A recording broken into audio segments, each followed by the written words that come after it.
اور بادشاہ نے کہا کہ میں نے خواب دیکھا ہے، دیکھتا کیا ہوں کہ 7 موٹی گائیں ہیں جن کو 7 دبلی گائیں کھا رہی ہیں، اور 7 خوشے سبز ہیں اور 7 خشک۔ اے درباریو، اگر تم خوابوں کی تعبیر دے سکتے ہو تو مجھے میرے خواب کی تعبیر بتاؤ۔ انہوں نے کہا، یہ خواب تو پریشان خیالی سے ہیں اور ہمیں ایسے خوابوں کی تعبیر نہیں آتی۔ اور وہ شخص جو دونوں قیدیوں میں سے رہائی پا گیا تھا اور جسے مدت کے بعد وہ بات یاد آ گئی، بول اٹھا کہ میں آپ کو اس کی تعبیر لا بتاتا ہوں، مجھے قید خانے جانے کی اجازت دیجئے۔ غرض وہ یوسف کے پاس آیا اور کہنے لگا، یوسف، اے بڑے سچے یوسف، ہمیں اس خواب کی تعبیر بتائیے کہ 7 موٹی گایوں کو 7 دبلی گائیں کھا رہی ہیں، اور 7 خوشے سبز ہیں اور 7 سوکھے، تاکہ میں لوگوں کے پاس واپس جا کر تعبیر بتاؤں۔ عجب نہیں کہ وہ تمہاری قدر جانے۔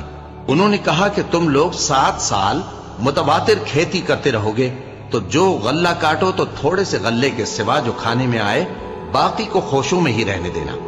پھر اس کے بعد خشک سالی کے 7 سخت سال آئیں گے کہ جو غلہ تم نے جمع کر رکھا ہوگا وہ سب کو کھا جائیں گے، صرف وہی تھوڑا سا رہ جائے گا جو تم احتیاط سے رکھ چھوڑو گے۔ پھر اس کے بعد ایک ایسا سال آئے گا کہ خوب مے برسے گا اور لوگ اس میں رس نچوڑیں گے۔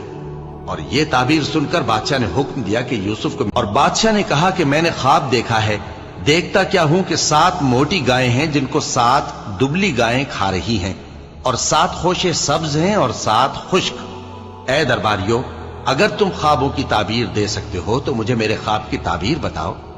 انہوں نے کہا، یہ خواب تو پریشان خیالی سے ہیں اور ہمیں ایسے خوابوں کی تعبیر نہیں آتی۔ اور وہ شخص جو دونوں قیدیوں میں سے رہائی پا گیا تھا اور جسے مدت کے بعد وہ بات یاد آ گئی، بول اٹھا کہ میں آپ کو اس کی تعبیر لا بتاتا ہوں، مجھے قید خانے جانے کی اجازت دیجئے۔ غرض وہ یوسف کے پاس آیا اور کہنے لگا، یوسف، اے بڑے سچے یوسف، ہمیں اس خواب کی تعبیر بتائیے کہ 7 موٹی گایوں کو 7 دبلی گائیں کھا رہی ہیں، اور 7 خوشے سبز ہیں اور 7 سوکھے، تاکہ میں لوگوں کے پاس واپس جا کر تعبیر بتاؤں۔ عجب نہیں کہ وہ تمہاری قدر جانے۔ انہوں نے کہا کہ تم لوگ 7 سال متواتر کھیتی کرتے رہو گے، تو جو غلہ کاٹو تو تھوڑے سے غلے کے سوا جو کھانے میں آئے باقی کو خوشوں میں ہی رہنے دینا۔ پھر اس کے بعد خشک سالی کے 7 سخت سال آئیں گے کہ جو غلہ تم نے جمع کر رکھا ہوگا وہ سب کو کھا جائیں گے، صرف وہی تھوڑا سا رہ جائے گا جو تم احتیاط سے رکھ چھوڑو گے۔ پھر اس کے بعد ایک ایسا سال آئے گا کہ خوب مے برسے گا اور لوگ اس میں رس نچوڑیں گے۔